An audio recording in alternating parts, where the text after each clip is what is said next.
গাঁটি কচুর এই নিরামিষ রেসিপিটি থাকলে মাছ মাংস ফেলে এটাই খেতে চাইবেন। এতটাই মজার হয় গাঁটি কচুর এই নিরামিষ রেসিপিটি। ভাত পোলাওয়ের সাথে তো খেতে দারুণ লাগে, এছাড়াও রুটি পরোটা সব কিছুর সাথে কিন্তু খেতে পারবেন এই নিরামিষ রেসিপিটি। তো চলুন তাহলে আজকের এই রেসিপিটি দেখে নেওয়া যাক। আসসালামু আলাইকুম, আশার মিনি কিচেনে সকল বন্ধুদের স্বাগত জানিয়ে শুরু করছি। আজকের রেসিপির জন্য আমার লাগছে দেখুন গাঁটি কচু। এখানে আমি আমার প্রয়োজন মতো গাঁটি কচু নিয়ে নিয়েছি দেখুন। তো প্রথমে আমি গাঁটি কচুগুলোকে একটা ছুরি দিয়ে গাঁটি কচুর খোসাগুলোকে ছাড়িয়ে নেব। এভাবে করে ঘষা দিলেই দেখুন কচুর গায়ে খোসাটা উঠে আসছে। ছুরি দিয়ে খুব সহজেই কিন্তু কচুর খোসাগুলো ছাড়িয়ে নেওয়া হবে। এইভাবে করে আপনারাও কচুর খোসা ছাড়িয়ে নিতে পারবেন খুব সহজেই। তো ছুরি দিয়ে দেখুন আমি খোসাগুলোকে ছাড়িয়ে নিচ্ছি। কচুর খোসাগুলোকে দেখুন বেশ ভালোভাবে ছাড়িয়ে নিয়েছি। এখন আমি কচুটাকে 2 পিস করে কেটে নেব। তো খুব ছোট ছোট সাইজ করে আমি কাটবো না, কচুটাকে দেখুন 2 পিস করে কেটে নিচ্ছি। যেহেতু খুব বড় সাইজের নয় কচুটা, মিডিয়াম সাইজের কচু, তার জন্য 2 পিস করে কেটে নিচ্ছি। আর বড় সাইজের হলে সেক্ষেত্রে 4 পিস করে কেটে নিতে পারেন। তো কচু কেটে নেওয়ার পর এখন আমি একটা বাটির মধ্যে পানি নিয়েছি, সেই পানির মধ্যে কচুগুলোকে দিয়ে দিচ্ছি। তো একে একে করে সবগুলো কচু আমি দেখুন পানির মধ্যে নিয়ে নিচ্ছি। কেটে নেওয়ার পর বেশ ভালো করে ধুয়ে পরিষ্কার করে নিয়ে তারপর আমি রান্নাতে চলে যাব। তারপর আমি গ্যাস অন করে কড়াইয়ের মধ্যে দিয়ে দিচ্ছি সাদা তেল। এখানে আমি রান্নাটা সাদা তেল দিয়ে করছি, আপনারা চাইলে সর্ষের তেল দিয়েও করে নিতে পারেন। তেলটা একটু গরম হয়ে আসার পর দিয়ে দিচ্ছি এখানে আমি একটা মিডিয়াম সাইজের আলু, আর দিয়ে দিচ্ছি কেটে রাখা কচুগুলো। দিয়ে দিচ্ছি হাফ চামচের মতো নুন। দিয়ে আমি নাড়াচাড়া করে আলু আর কচু বেশ ভালো করে ভেজে নেব।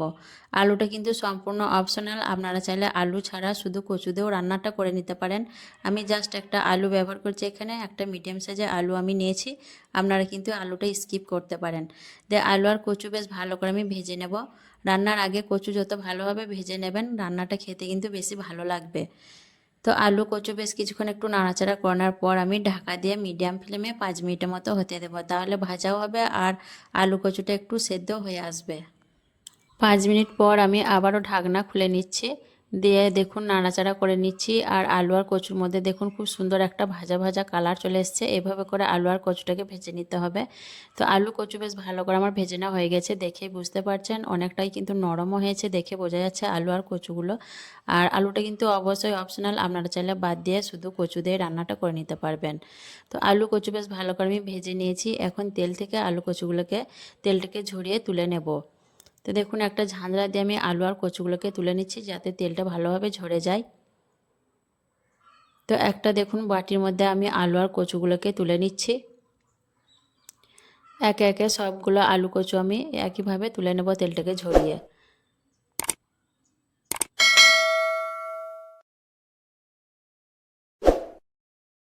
তারপর এই তেলের মধ্যে আমি দিয়ে দিচ্ছি ফোড়নের জন্য দুটো ছোট দেখে তেজপাতা, ছোট চামচে 1 চামচ গোটা কাঁচা জিরে, আর দিয়ে দিচ্ছি 1 চিমটে হিং।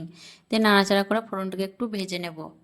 ফোড়নটা কয়েক সেকেন্ড ভেজে নেওয়ার পর দিয়ে দিচ্ছি 1 চা চামচ আদা বাটা আর 1 চা চামচ কাঁচা লঙ্কা বাটা। দিয়ে নাড়াচাড়া করে আদা আর কাঁচা লঙ্কাটাকে একটু ভেজে নেব। আদা আর কাঁচা লঙ্কা একটু ভেজে নেওয়ার পর দিয়ে দিচ্ছি এখানে আমি সামান্য পানি, যাতে মশলাগুলো নিচে থেকে লেগে না যায়। তারপর দিয়ে দিচ্ছি 1 চা চামচ হলুদের গুঁড়ো, 1 চা চামচ ধনে গুঁড়ো, 1 চা চামচ জিরে গুঁড়ো, হাফ চামচ দিয়ে দিচ্ছি লঙ্কার গুঁড়ো, ঝালও হবে আর কালারটাও হবে, আর দিয়ে দিচ্ছি গরম মশলার গুঁড়ো। দিয়ে নাড়াচাড়া করে বেশ ভালো করে মশলা আমি কষিয়ে নেব।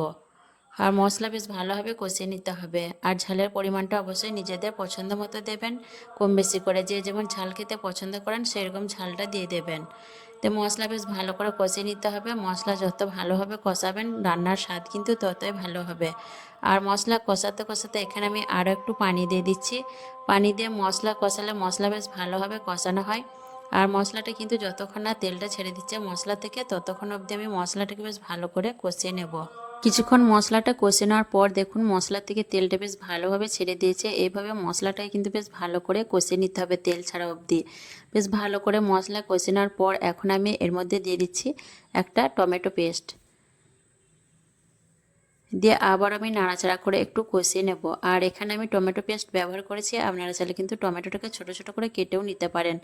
তো আবার একটু আমি বেশ ভালো করে কষিয়ে নিচ্ছি। টমেটো পেস্ট দেওয়ার পর দেখুন আবার আমি বেশ ভালো করে কষিয়ে নিয়েছি। আবারও দেখুন তেলটা বেশ ভালো করে ছেড়ে দিয়েছে মশলা থেকে। এভাবে করে বেশ ভালো করে কষিয়ে নিতে হবে।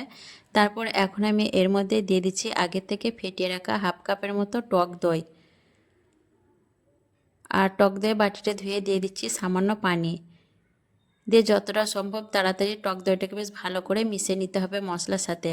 আর এই পর্যায়ে আমি গ্যাসের ফ্লেমটাকে একদম লোতে রেখেছি। লোতে রেখে টক দইটাকে বেশ ভালো করে মিশিয়ে নিতে হবে, নইলে কিন্তু দইটা ফেটে যাওয়ার ভয় থাকে। তো অবশ্যই লো ফ্লেমে টক দইটাকে যত তাড়াতাড়ি সম্ভব মিশিয়ে নেবেন। এইভাবে করে তাড়াতাড়ি করে মিশিয়ে নিতে হবে, নইলে দইটা ফেটে যাবে। দইটা ভালোভাবে মিশানোর পর দিয়ে দিচ্ছি 4 চামচে 1 চামচ নুন, 1 চামচ চিনি দিয়ে আবার আমি নাড়াচাড়া করে বেশ ভালো করে মিশিয়ে নেব। আর নিরামিষ রেসিপিতে একটু চিনি দিলে রান্নাটা খেতে বেশ ভালো লাগে।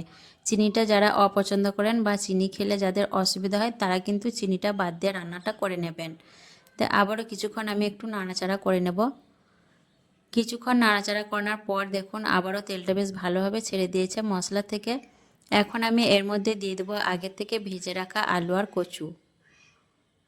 আলু কচু দিয়ে আমি আবারও একটু বেশ ভালো করে কষিয়ে নেব, যাতে আলু কচুর মধ্যে মশলার যে ফ্লেভার সেটা ভালোভাবে মিশে যায়। আর ঘাঁটি কচু দিয়ে যে এরকম একটা দুর্দান্ত স্বাদের নিরামিষ রেসিপি তৈরি করা হয়, না দেখলে কিন্তু বিশ্বাস হবে না। অবশ্যই একবার এইভাবে ঘাঁটি কচুর এই নিরামিষ রেসিপিটা বাড়িতে বানিয়ে দেখবেন, খেতে কিন্তু দুর্দান্ত স্বাদের হয়। গরম ভাত, রুটি, পরোটা, এমনকি পোলাও ভাত এবং ফ্রাইড রাইস সাথেও কিন্তু পরিবেশন করে নিতে পারবেন। আর খেতেও কিন্তু দারুণ স্বাদ হয়, যেমন সুগন্ধ দেখলেই কিন্তু জিভে জল আসবে, এতটাই মজার হয় ঘাঁটি কচুর এই নিরামিষ রেসিপিটি। তারপর দেখুন কচু বেশ ভালো করে আমি কষিয়ে নিয়েছি মশলার সাথে। এখন এর মধ্যে দিয়ে দিচ্ছি গরম পানি। এখানে আমি 1.5 কাপের মতো গরম পানি দিয়ে দিচ্ছি। খুব বেশি ঝোল করব না, রান্নাটা মাখো মাখো হবে। আর রান্নার মধ্যে গরম পানি দিলে রান্নার স্বাদটা ভালো আসে। অবশ্যই কিন্তু রান্নার মধ্যে গরম পানিটা ব্যবহার করবেন। দিয়ে নাড়াচাড়া করে দেখুন বেশ ভালো করে আমি মিশিয়ে নিচ্ছি। ভালো করে মিশিয়ে নিয়ে এখন আমি ঢাকা চাপা দিয়ে 5 মিনিট হতে দেব। আলু আর কচু ভাজার সময় কিন্তু অনেকটা নরম হয়ে গিয়েছিলো, তার জন্য সেদ্ধ হতে খুব বেশি সময় লাগেনি। 5 মিনিট পর ঢাকনা খুলে নিলাম। দিয়ে এখন একটু আমি নাড়াচাড়া করে নিয়ে তারপর আপনাদের দেখিয়ে দেবো যে কচুটা কতটা সেদ্ধ হয়েছে। তো নাড়াচাড়া করে নিয়ে তারপর দেখুন আমি তুলে দেখিয়ে দিচ্ছি কচুটা কতটা সেদ্ধ হয়েছে।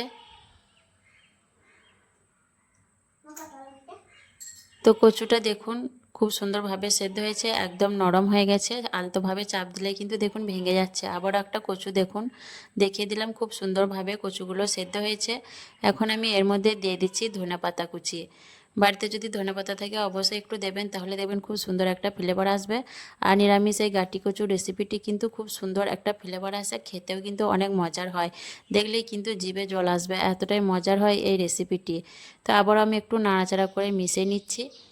নাড়াচাড়া করে ভালো করে মিশিয়ে নিয়ে তারপর আমি ঢাকা দিয়ে একদম গ্যাসটাকে অফ করে দেবো। দিয়ে তারপর 5 মিনিট আমি স্ট্যান্ডিং টাইমে রেখে আপনাদের দেখিয়ে দেবো।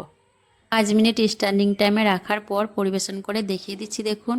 আর মাশাআল্লাহ কতটা লোভনীয় হয়েছে দেখুন দেখতে। তো অবশ্যই একবার এইভাবে ঘাঁটি কচুর এই নিরামিষ রেসিপিটা বাড়িতে বানিয়ে দেখবেন, খেতে কিন্তু ভীষণ মজার হয়। ভাত, রুটি, পরোটা, পোলাও, ফ্রাইড রাইস সব কিছুর সাথে কিন্তু পরিবেশন করতে পারবেন।